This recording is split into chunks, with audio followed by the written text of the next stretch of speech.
ऐसा लग रहा है कि दुबई ने ये समिट सारा इंडिया के लिए करवाया। वहाँ पर सारी पजीराई, सारी अटेंशन जो है वो इंडिया के प्राइम मिनिस्टर नरेंद्र मोदी को दी जा रही है। इंडिया के प्राइम मिनिस्टर अपने फैसले लेने पर बहुत ज्यादा खुद मुख्तार नजर आते हैं, जबकि पाकिस्तान में अगर देखा जाए तो हम कोई भी डिसीजन अपनी मर्जी से नहीं ले पाते। 2023 के कॉप 28 क्लाइमेट समिट जो कि दुबई में हुआ, उसमें नियरली 200 कंट्रीज ने पार्टिसिपेट किया है।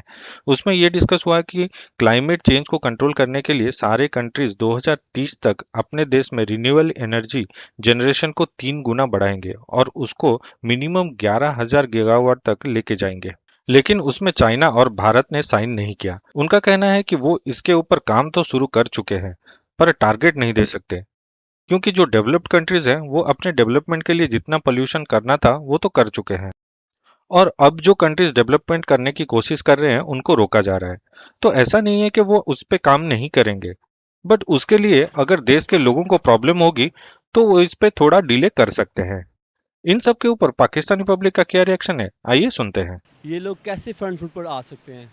ठीक है, इनके पास इख्तियारात ही नहीं है। दूसरी बात है कि ये मोदी शूदी जो प्लान कर रहा है ना, ये आपको पता है हमेशा वो अपने मुफाद के लिए करता है। कभी भी दूसरे मुल्कों के या मुस्लिम ममालिक के लिए, इवन के पाकिस्तान के लिए तो वो बिल्कुल नहीं बोलता, और ना कोई ऐसा काम वो कर सकता है जो पाकिस्तान के हक में हो। वो आपको अपने आप करना पड़ता है जी। तो ये लोग, हम लोग जो है ना, हमारे जो हुक्मरान हैं, लोग नहीं हुक्मरान, इन लोगों ने हमारे मुल्क का बेड़ा गर्क कर दिया है। ये बिज़नेस हो गया, माशियत हो गई, इवन कि सब कुछ इन्होंने तबाह बर्बाद कर दिया। इन लोगों को इन चीज़ों से कोई दिलचस्पी नहीं है।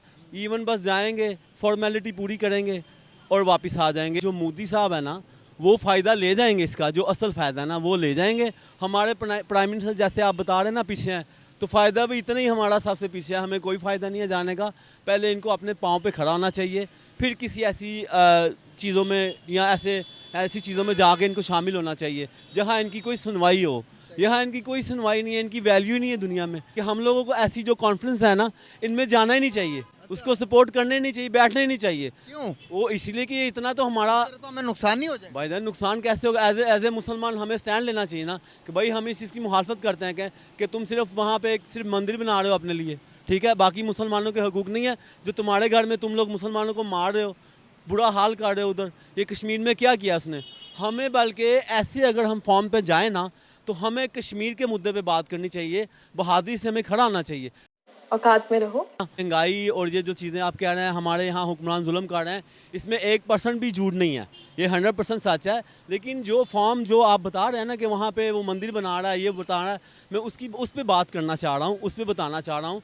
कम से कम महंगाई तो चलो हमारे मुल्क में बेइंतहा है, इस पर हमें अपने हुक्मरानों के साथ एहतजाज करना बनता है ना। अब आप बात कर रहे हैं दुबई की, अब दुबई में जाके हम लोग कम से कम उसकी शमूलियत के जाएं, शामिल हों, वहाँ उसको बताएं कि भाई तुम इस फार्म पे, इस फार्म पे। दुबई ने भी कश्मीर को इंडिया का पार्ट मान लिया है। क्या हो गया अभी? वो मनवाया है ना मोदी ने, मोदी ने मनवाया। वो पावरफुल है ना सर। पावरफुल इसीलिए है ना कि पैसा उनके पास। पैसा है उनके पास। दूसरी बात है हमारे हुक्मरानों को चाहिए, यही तो कह रहा हूँ, स्टैंड लेना। बेटा तुमसे ना हो पाएगा। जो हमारे काम करने वाले थे ना, जो मुसलमानों पे फ़र्ज थे, वो सब उन्होंने अपना लिए हैं। तो जो उनके काम है, फ्रॉड करना, झूठ बोलना, मकारी करना, वो सब हमने कर लिए हैं। इसीलिए हम लोग आज पीछे हैं। ये पता चला है कि जितने ये पोल्यूशन है ना, ये इंडिया के से आ रही है। उनके यानी कि कोयले पे उनकी जो है ना वो बिजली का काम हो रहा है, तो हुकूमत को इस पर इंटरेस्ट लेनी चाहिए, वज़ीर आज़म को इंटरेस्ट लेनी चाहिए।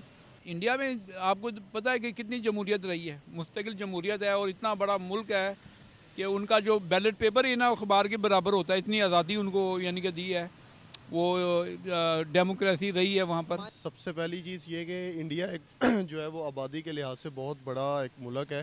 वो दुनिया की जो है वो मेरे ख्याल में इतनी पूरी दुनिया में सबसे बड़ी आबादी जो है वो इंडिया की है। ये सबसे एक मेन रीज़न है कि वो जो है वो दुनिया में जो है वो अपने आप को रिप्रेजेंट करते हैं, एक बहुत बड़े हिस्सा है उनका। और दूसरी चीज़ ये कि हमारा मुल्क जो है ना वो, हम तो रोटी कपड़ा मकान इन्हीं ज़रूरियात को पूरा करने में जो है वो रह गए हैं। हम ये इन चीज़ों तक कभी पहुँचे ही नहीं हैं, ठीक है। हमारी जो है वो बेसिक ज़रूरियात जब पूरी होंगी तो हम उनसे निकल के कुछ और सोचेंगे ना। हमारी घर में रोटी पूरी होगी तो हम कोई अच्छा सूट पहनने का सोचेंगे। तो ये सूरत हाल है कि हम अपनी बेसिक नीड्स को पूरा कर रहे हैं, वो बेसिक नीड्स से निकल के आगे जो है वो डेवलपमेंट की तरफ जा रहे हैं। बात तो सही है। मसला ये है कि उन लोगों ने अपनी दुनिया में जो है ना एक इज्जत बनाई हुई है, एक उन्होंने अपना है ना बड़ा दबदबा बनाया हुआ है। ठीक है, हमारा प्राइम मिनिस्टर देखें, जो निगरान प्राइम मिनिस्टर है, वो आज से 1.5 साल पहले जब कॉन्फ्रेंस हुई थी दुबई में, ठीक है, वहाँ पे बिल्कुल फ्रंट के ऊपर जो है ना लीड किया था हमारे प्राइम मिनिस्टर ने, और लोगों ने उसको बड़ी अप्रिशिएट किया, इज्जत दी थी। अभी देखें हमारे लोगों की इज्जत कहाँ चली गई है कि हमारा प्राइम मिनिस्टर पिछली तीसरी चौथी लाइन के पे खड़ा हुआ है।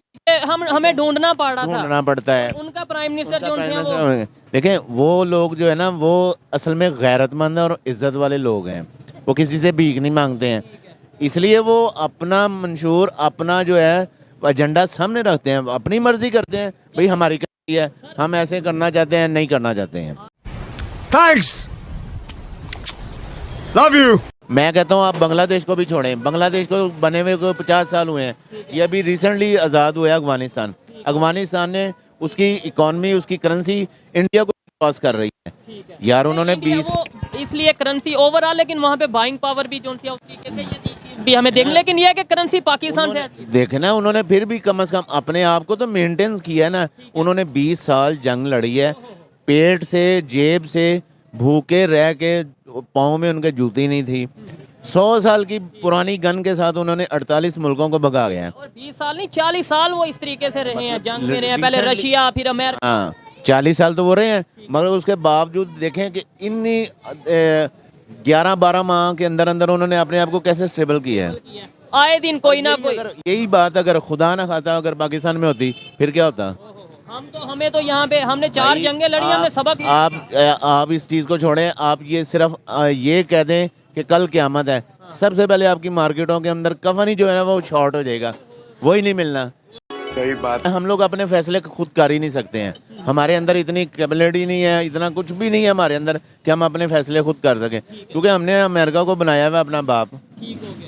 बाप समझते हैं ना, बाप, वो हमने बाप बनाया हुआ है। और आप भी बना पिछले 76 साल से बनाया हुआ है। नहीं, बाप भी बनाया, और साथ हम ये भी कहते हैं वो जो करवा रहा है वही करवा रहा है, दुश्मन भी हम उसे ही कहते हैं। ये हम तो डबल क्रॉसिंग तो हम शुरू से करते आ रहे हैं ना, शुरू से करते आ रहे हैं हम। यानी हमारी गवर्नमेंट उनका ऑर्डर मानती है और पब्लिक को ये कह दिया जाता है कि वो दुश्मन है। अभी देखें ना, जहाँ तक बात आती है पब्लिक में, आप 90% देख लें, पब्लिक इस चीज़ के खिलाफ चलेगी, मगर उसी पब्लिक को अगर हम ये कह दें कि आप अमेरिका का वीज़ा फ्री में है, तो सारी पब्लिक उधर भाग लेगी।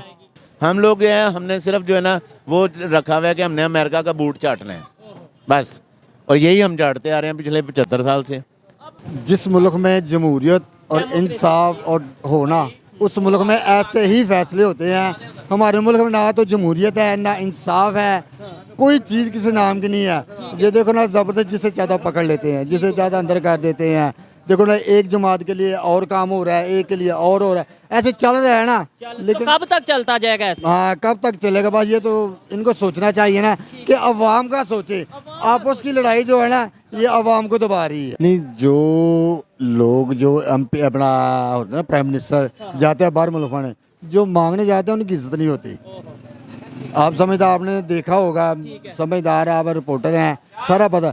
हमारे प्राइम मिनिस्टर जो होते हैं ना, ये मांगने जाते हैं, ज्यादा हेल्प के लिए जाते हैं, लेकिन वो जो हेल्प के लिए जाएगा उसकी इज्जत तो ना होगी। ठीक है, और वो अपनी मर्जी से फैसला भी नहीं कर पाएगा। हाँ जी।